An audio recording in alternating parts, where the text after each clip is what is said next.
मैं चंद्रशेखर आजाद एक युवा हूं और मैंने सिर्फ जीवन में लड़ना सीखा, परेशानियों से, समस्याओं से, जहां जुल्म जाति अत्याचार हुआ उनसे लड़ना सीखा। कभी मैंने व्यक्तिगत सुख, राजनीतिक सुख की परवाह नहीं की। जब मैं पिछली बार मीडिया के जैसे साथियों से बात कर रहा था तो मैं भावुक भी हो गया। भावुक इसलिए हुआ क्योंकि पिछले 5 साल में मैंने बहुत कुछ खोया है और जब कोई कुछ खोता है तो उसको दर्द, उसको एहसास होता है। इस 5 साल में चाहे वो हाथरस का मामला हो, कौन अपनी बहनों को जिंदा जलते देखता है, वो भी कचरे की तरह।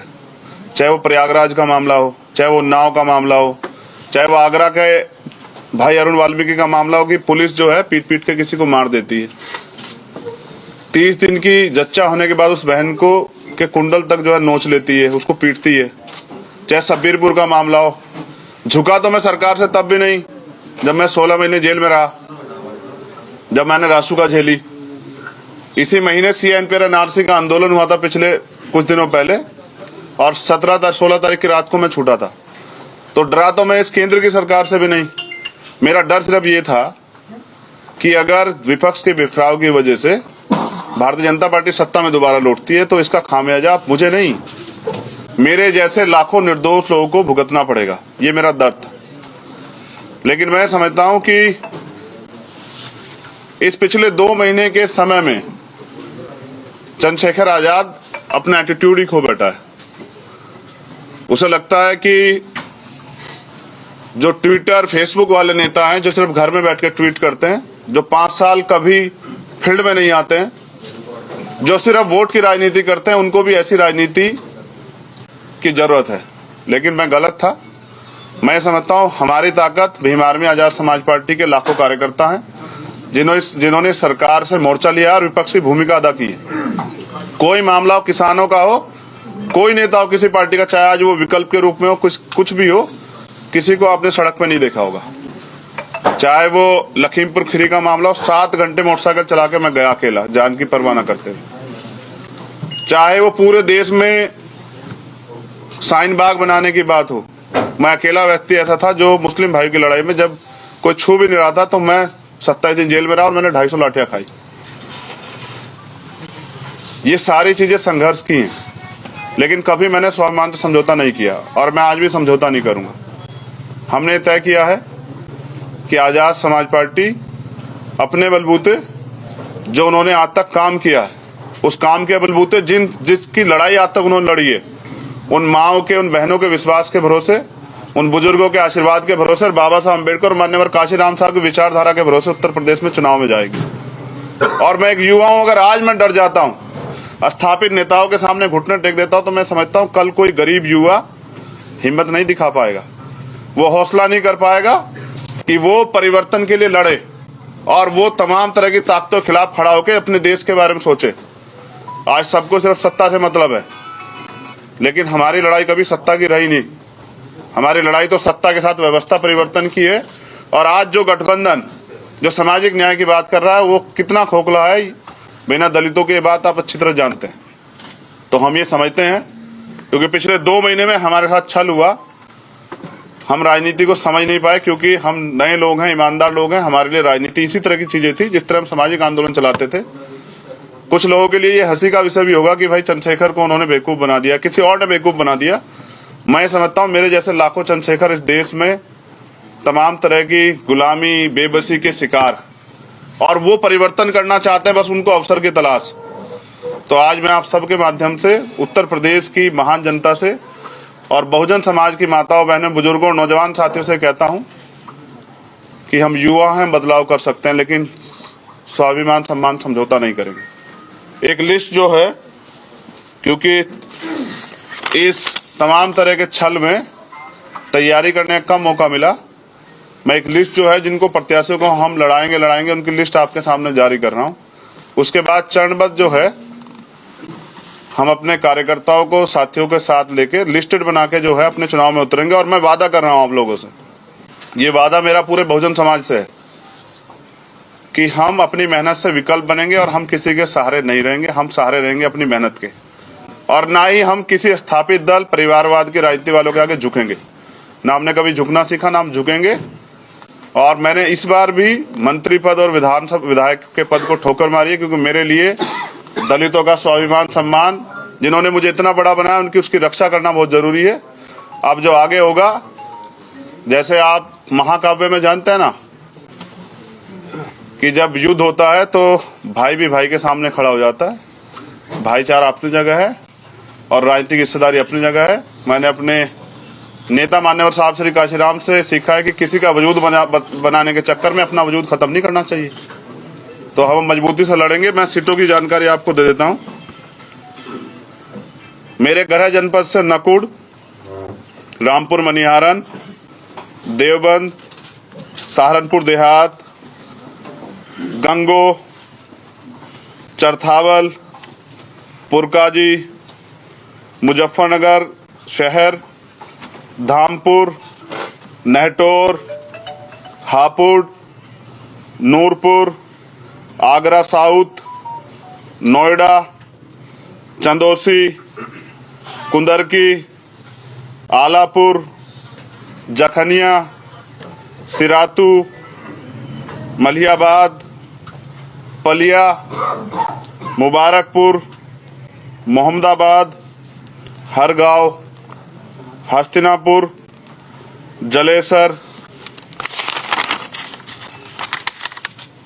एतमादपुर, खुर्जा, मेरठ कैंट, सगड़ी, जयसिंहपुर, तिरवा और माठ।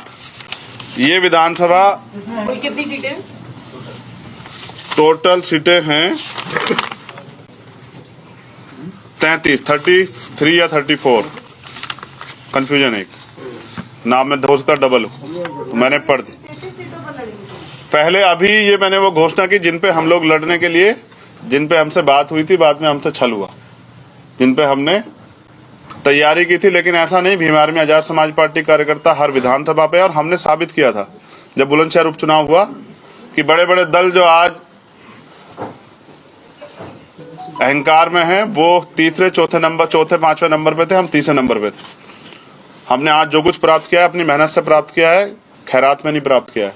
और अगर आज युवाओं के इस लड़ाई में मैं कमजोर पड़ गया ना, मैंने फिर कहा कि फिर कोई सत्ता के आगे लड़ेगा नहीं, फिर कोई भगत सिंह नहीं पैदा होगा, फिर कोई उधम सिंह नहीं पैदा होगा। तो मेरी लड़ाई ईमानदारी की है, मेरी लड़ाई सत्य की है, और सत्य कभी पराजित नहीं हुआ है। मैं ये भी वादा करता हूं कि जब चुनाव के रिजल्ट आएंगे तो आप देखिए, आजाद समाज पार्टी अपनी ताकत मेहनत से ये साबित करेगी। और जब सरकार बनाने के लिए किसी को हमारी जरूरत पड़ेगी, तब हम भाजपा को रोकने के लिए फिर सबकी मदद करेंगे। लेकिन अहंकार अच्छा नहीं होता है। तो आप यहाँ सब आए, आपका बहुत बहुत धन्यवाद।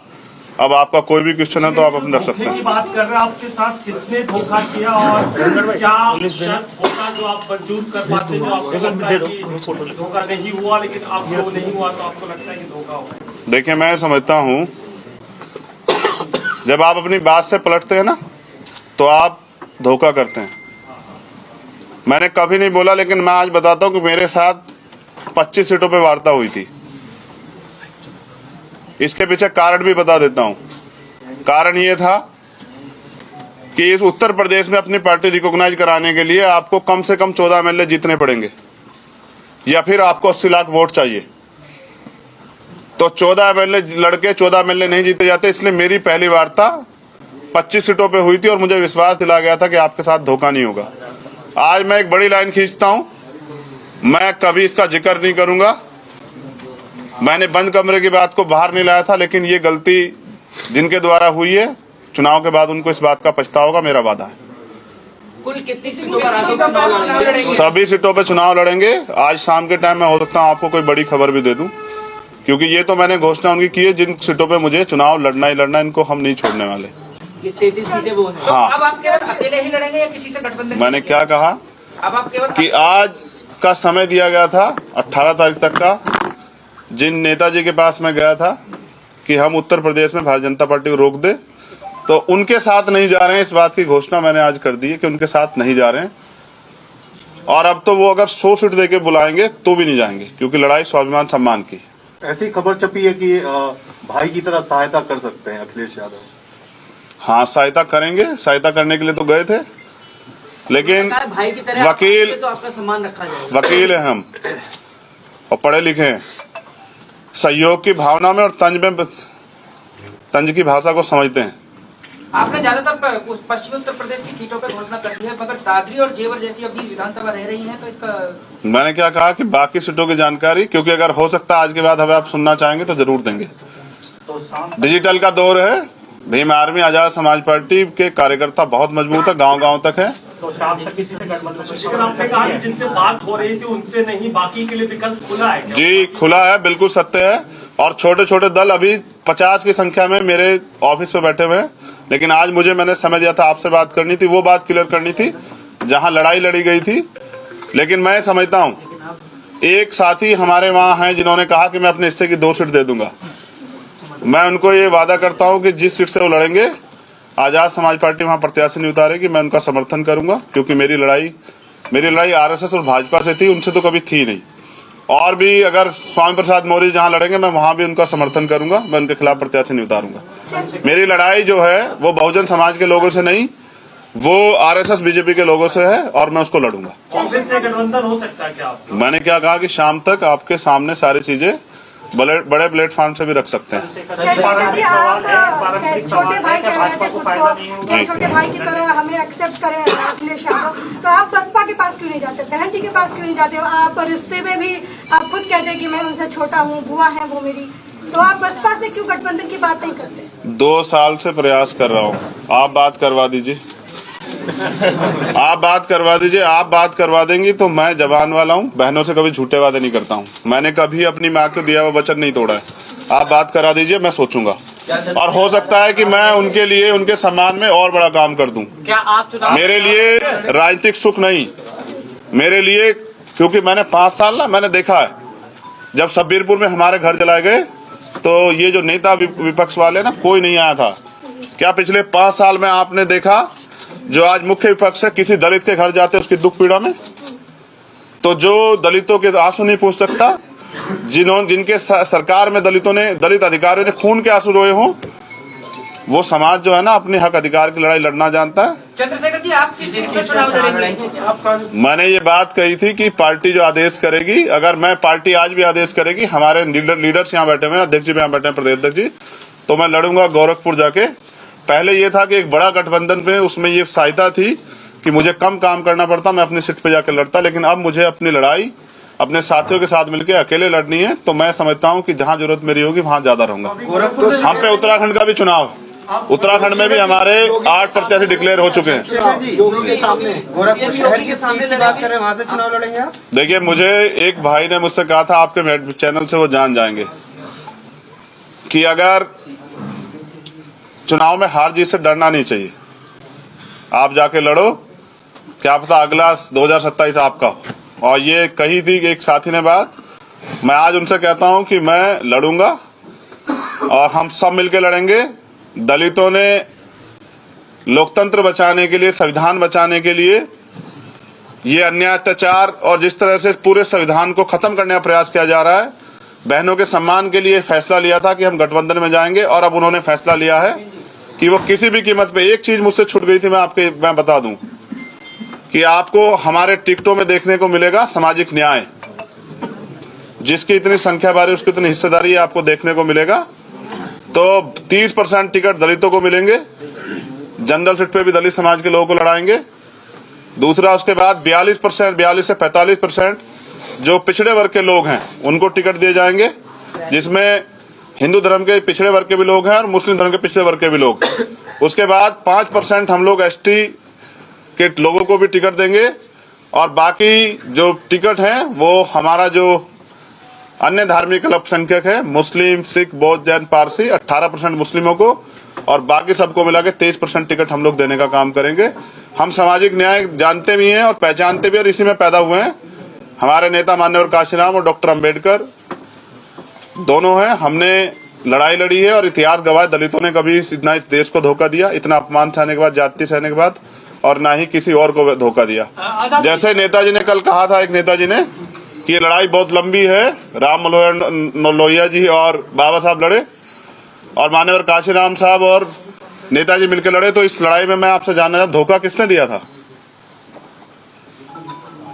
जब मान्यवर काशीराम जी ने मुलायम सिंह जी को मुख्यमंत्री बनाया तो धोखा किसने दिया? क्या आप मुझे बता देंगे? तो हमारे चरित्र में धोखा नहीं है, हमने धोखा ना दिया ना देंगे। और मैं फिर कह रहा हूं, उनसे मेरी लड़ाई नहीं, मेरी लड़ाई है बीजेपी से, क्योंकि पिछले कुछ दिनों में एक नौजवान हूं ना, तो बहुत सारी बातें दिल पे ले जाता हूं।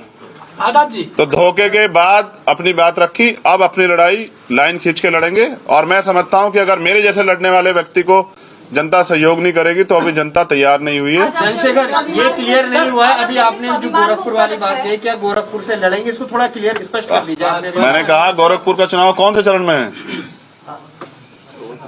लास्ट में छठे, बहुत समय है गोरखपुर में। पहले यूपी के और फेज के चुनाव लड़ा दें, तो जब उसके टिकट दूसरे पार्टी को डिक्लेयर हो जाएंगे तो हम भी अपना बता देंगे। चुनाव लड़ेंगे ये बात है ना? मैंने क्या कहा कि चुनाव, अगर मैं तो उस वहां से जहां से जो विकल्प ये बन रहा है कि उनकी सरकार ही बन रही है, वो चुनाव लड़ा रहे थे। मेरे लिए चुनाव लड़ना नहीं, चुनाव लड़ाना बहुत जरूरी है। मुझे दलितों ने कमान सौंपी है, बहुजनों ने, दलित, पिछड़े, आदिवासी और माइनॉरिटी के लोगों ने, अन्य धार्मिक अल्पसंख्यकों ने, मैं उनके सम्मान की रक्षा करूंगा और उनके अधिकार रक्षा ये जो 33 सीट आपने कहा है, तो इसकी संख्या आने वाले पेज बढ़ेगी और हमारे कार्यकर्ता मजबूत हैं। जब हमने एक साइकिल यात्रा चलाई थी तो पूरे उत्तर प्रदेश में ये माहौल बन गया था कि ये कहां से इतने कार्यकर्ता आ जाते हैं। वो कार्यकर्ता अपने स्वाभिमान सम्मान रक्षा करेंगे और वो ये भी साबित करेंगे कि उनको कैसा नेता चाहिए। वो नेता जो 5 साल अपने कमरे में सोता है और चुनाव के समय बाहर आता है, या वो नेता जो अपनी बहनों के सम्मान के लिए जेल भी काटता है, मुकदमे भी झेलता है, लड़ता भी है और कभी झुकता नहीं, जो स्वाभिमान सम्मान की लड़ाई सामने खड़े होकर लड़ता है। आज लेकिन आपके स्वाभिमान की जो कीमत है वो बीजेपी की जीत से आपको चुकानी पड़े तो चलेगा?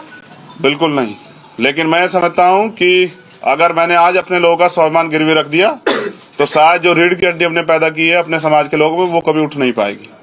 और मैं समझता हूं जितनी जिम्मेदारी मेरी थी उतनी जिम्मेदारी उनकी भी थी, जिन्होंने नकार दिया, जिनको जरूरत नहीं थी। तो मैं अब इस पे नहीं चर्चा करना चाहता, वो अपना चुनाव लड़ेंगे और हम अपना लड़ेंगे।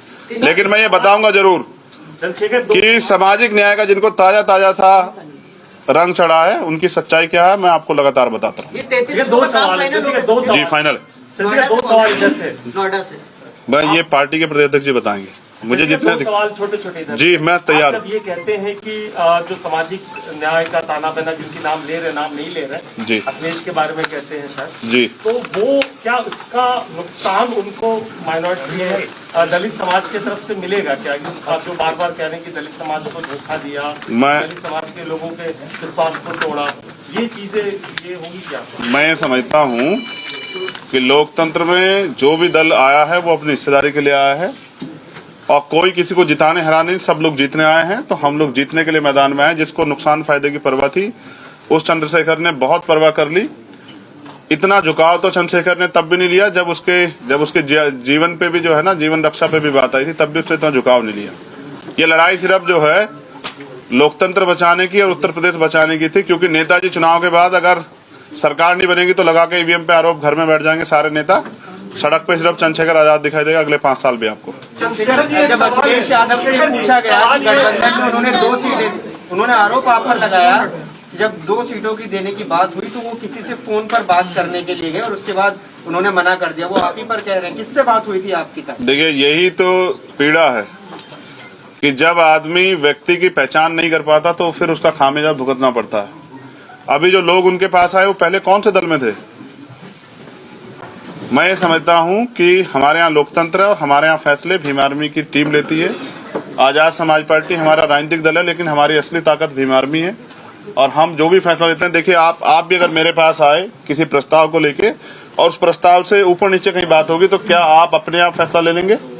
मैंने फैसला इसलिए लिया क्योंकि मुझे पूछना था, जिस प्रस्ताव पे मैं गया था उस प्रस्ताव को वहां खत्म कर दिया गया।